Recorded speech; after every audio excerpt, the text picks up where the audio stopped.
اعوذ باللہ من الشیطان الرجیم بسم اللہ الرحمن الرحیم السلام علیکم ورحمۃ اللہ وبرکاتہ۔ تمام طلباء کرام اور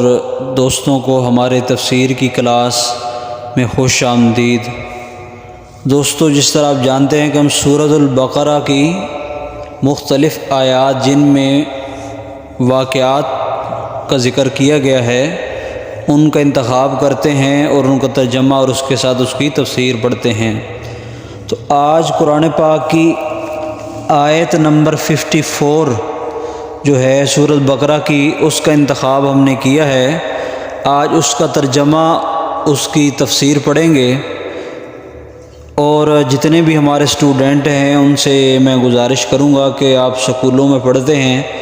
تو جو ہم پڑھا رہے ہیں اس کا ترجمہ اگر ایک ایک لفظ آپ یاد کریں تو اس کا فائدہ جو ہے آپ کو اسکول میں بھی بہت زیادہ ہوگا، کیونکہ ہم جانتے ہیں کہ اب قرآن پاک کی جو تفسیر ہے وہ سکولوں میں پڑھائی جا رہی ہے،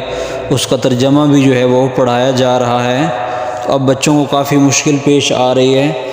تو اس میں بھی آپ کے مددگار ہوگا۔ تو چلتے ہیں اپنے سبق کی جانب۔ اللہ تبارک و تعالی جل شانہ قرآن پاک میں ارشاد فرماتے ہیں، وَإِذْ قَالَ مُوسَىٰ لِقَوْمِهِ يَا قَوْمِ إِنَّكُمْ ظَلَمْتُمْ أَنفُسَكُمْ بِاتِّخَاذِكُمُ الْعِجْلَ فَتُوبُوا إِلَىٰ بَارِئِكُمْ فَاقْتُلُوا أَنفُسَكُمْ ذَٰلِكُمْ خَيْرٌ لَكُمْ عِندَ بَارِئِكُمْ فَتَابَ عَلَيْكُمْ إِنَّهُ هُوَ التَّوَّابُ الرَّحِيمُ۔ صدق اللہ العظیم۔ یہ تھی آج کی آیت۔ اب اس کا ایک ایک لفظ کا ترجمہ سنیں اور پھر اس کا جو ہے ہم اکٹھا با محاورہ ترجمہ جسے کہتے ہیں وہ بھی کر کے آپ کو بتائیں گے۔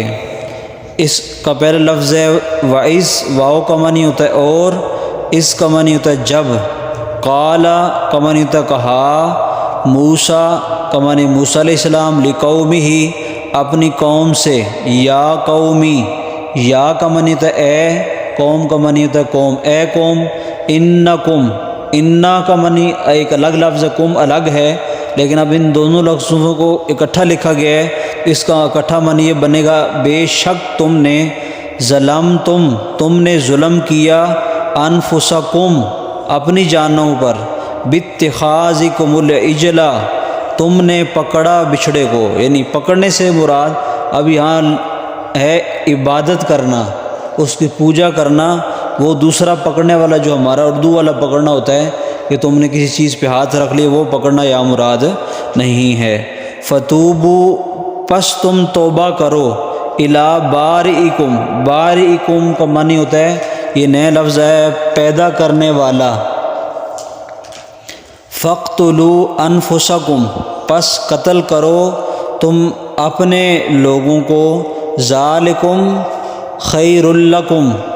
یہ تمہارے لیے بہتر ہے، عند بارئکم تمہارے پیدا کرنے والے کے نزدیک، فتاب علیکم پس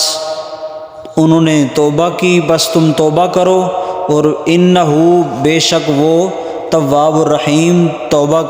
قبول کرنے والا اور رحیم ہے، یعنی مہربانی فرمانے والا ہے۔ اب اس کا با محاورہ ترجمہ سن لیں۔ اور جب کہا موسیٰ علیہ السلام نے اپنی قوم سے، اے قوم بے شک تم نے اپنی جانوں پہ ظلم کیا اور عبادت کی تم نے بچھڑے کی، پس تم توبہ کرو جس نے تمہیں پیدا کیا اس سے، اور قتل کرو دوسرے کو، اور یہ تمہارے لیے بہتر ہے تمہارے پیدا کرنے والے کے نزدیک، پس تم توبہ کرو اس سے، بے شک وہ توبہ قبول فرمانے والا ہے۔ اب اس آیت کے اندر جو واقعہ بیان کیا گیا ہے وہ جس طرح ہم نے کل بچھڑے کا واقعہ بیان کیا تھا، یہ آیت بالکل اس کے ساتھ جڑی ہوئی ہے کہ موسیٰ علیہ السلام کی قوم جنہوں نے بچھڑے کی پوجا کی تھی ان کی توبہ کس طرح قبول ہوئی، یا انہیں کس طرح کہا گیا کہ تم اللہ تعالیٰ سے توبہ کرو پھر تمہاری توبہ قبول ہوگی۔ اب اس معاملے میں اللہ تبارک و تعالی جل شانہ نے حضرت موسیٰ علیہ السلام پر وحی نازل فرمائی، اور وحی نازل فرما کے فرمایا کہ یہ جتنے لوگ جنہوں نے پوجا کی ہے بچھڑے کی، وہ کیا کریں؟ وہ اپنی جان قربان کریں، اور جو دوسرے لوگ ہیں جنہوں نے بچھڑے کی پوجا نہیں کی، وہ اپنے رشتہ دار یا اپنے جاننے والے ان کو قتل کریں۔ تو اب جنہوں نے پوجا کی تھی ان کو قتل کیا جانا تھا، اور جنہوں نے پوجا نہیں کی ان کو قتل نہیں کیا جانا تھا، وہ قتل کرنے والے تھے۔ جس طرح اللہ فرمایا فَاقْتُلُوا أَنفُسَكُمْ، نفس کا معنی تو اپنی جانوں کو، یعنی مطلب کیا ہے؟ جو اپنے لوگ ہیں، جو تمہارے ساتھ رہتے تھے لیکن وہ اللہ کی راہ سے بھٹک گئے اور انہوں نے اللہ کے بجائے بچھڑے کے آگے سجدہ کیا، اب اللہ نے فرمایا اب تمہاری سزا یہی ہے کہ تمہیں قتل کر دیا جائے۔ اب اللہ تبارک و تعالی جل شانہ کے حکم پر موسیٰ علیہ السلام نے اپنی قوم کو کہا کہ اگر تم آخرت میں عذاب سے بچنا چاہتے ہو تو پھر تم کیا کرو؟ تم قربانی کے لیے تیار ہو جاؤ، اب تمہیں قتل کیا جائے گا۔ تو پھر کیا ہوا کہ ایک دن مقرر ہو گیا کہ اس دن جو قتل کرنے والے ہیں اور جو قتل ہونے والے ہیں وہ سارے اکٹھے ہوں گے، اور جو قتل کرنے والے ہیں جنہوں نے بچھڑے کی پوجا کی ہے وہ ان کو قتل کریں گے۔ تو انہوں نے قتل کرنا شروع کر دیا، اور روایات کے اندر آتا ہے کہ ایک دن میں 70,000 لوگوں کو قتل کر دیا گیا، مار دیا گیا۔ اب جب موسیٰ علیہ السلام نے یہ دیکھا معاملہ تو ان کے دل کے اندر رحم پیدا ہو گیا، اور انہوں نے پھر اللہ سے التجا کی، اور ان کے بھائی جو ہیں موسیٰ علیہ السلام کے اللہ کے نبی، انہوں نے بھی اللہ تبارک و تعالی جل شانہ سے یہ التجا کی کہ یا اللہ، میں ہارون علیہ السلام اور حضرت موسیٰ علیہ السلام دونوں اللہ تم سے یہ دعا کرتے ہیں کہ ہماری جو قوم ہے اس کو بخش دے۔ تو پھر اللہ تبارک و تعالی جل شانہ نے ان دونوں کی دعا کو سن لیا اور کہا کہ اب جتنے لوگ شہید ہو چکے ہیں وہ تو شہید ہو چکے ہیں، اور ان کو شہیدوں کا مقام عطا کیا جائے گا، اور باقی جو لوگ بچ گئے ہیں ان کو ہم معاف کرتے ہیں۔ اس طرح نبی کے وسیلے کی دعا کے وسیلہ سے، جس طرح ہم پیچھے بتا چکے ہیں کہ حضرت آدم علیہ السلام نے بذور کے وسیلے سے دعا مانگی تو حضرت آدم علیہ السلام کو نجات مل گئی، اور جب موسیٰ علیہ السلام نے اللہ تبارک و تعالی جل شانہ سے اپنی قوم کے لیے دعا کی کہ یا اللہ انہیں بخش دے، ان سے غلطی ہو گئی، تو پھر اللہ تبارک و تعالی جل شانہ نے حضرت موسیٰ علیہ السلام کی دعا کی برکت سے جو مر گئے تھے ان کو شہید قرار دے دیا، جو شہید کی بڑی شان ہے کہ شہید مر کے بھی زندہ رہتا ہے، اور جو زندہ بچ گئے تھے جنہوں نے بھی قتل ہونا تھا ان کو اللہ تبارک و تعالی جل شانہ نے جو ہے وہ بشارت دی کہ ہم نے تمہیں معاف کر دیا ہے۔ جیسے اللہ فرماتا ہے انہ هو التواب الرحیم، کہ بے شک وہ توبہ قبول کرنے والا اور رحم فرمانے والا ہے۔ تو اب اس میں ایک مسئلہ ہم اپنے بچوں کو سمجھانا چاہتے ہیں کہ جو بندہ مرتد ہو جائے، یہ نئی چیز سمجھا رہے ہیں، اس کو غور سے سمجھیں۔ مرتد، اب سوال یہ بچوں کے ذہن میں آئے گا کہ مرتد کسے کہتے ہیں؟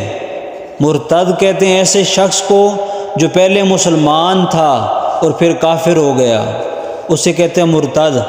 تو مرتد کی سزا آج بھی اسلام کے اندر اگر وہ توبہ بھی کرے تو اس کی سزا قتل ہے، یعنی اس کو قتل کر دیا جائے اگر وہ توبہ نہیں بھی کرتا تب بھی۔ تو یہی سزا اللہ تبارک و تعالی جل شانہ نے موسیٰ علیہ السلام کے قوم کے لیے انتخاب فرمائی کہ اگر تم قتل کر دیے جاؤ تو پھر تمہیں ہم بخش دیں گے۔ تو مرتد کی یہی سزا ہے، کیونکہ آج زمانے کا یہ رول ہے، اصول ہے، اگر کوئی کسی بادشاہ کی نافرمانی کرتا ہے تو پھر وہ بادشاہ کہتا ہے کہ یہ ہمارا مجرم ہے، اس نے ہمارے ساتھ غداری کی ہے، تو اسے قتل کروا دیا جاتا ہے۔ تو اللہ تو سارے بادشاہوں کا بادشاہ ہے۔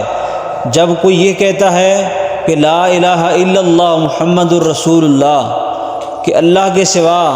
کوئی عبادت کے لائق نہیں اور حضور صلی اللہ علیہ وسلم اللہ کے رسول ہیں، اب جب اس نے یہ وعدہ کر لیا اور پھر وعدہ کرنے کے بعد وہ مرتد ہو گیا، یعنی اس نے کوئی اور دین اختیار کر لیا، وہ عیسائی ہو گیا، یہودی ہو گیا، تو وہ مرتد کے حکم میں ہے۔ تو مرتد کا حکم یہ ہے کہ اس کو قتل کر دیا جائے۔ اسلام میں آج بھی یہ حکم ہے کہ جو مرتد ہو جائے اسے قتل کر دیا جائے، اسے زندہ رہنے کی اجازت نہیں ہے۔ تو یہ تھا آج کا سبق۔ انشاءاللہ ایک نئی ویڈیو کے ساتھ اور ایک نئے سبق کے ساتھ کل پھر حاضر ہوں گے۔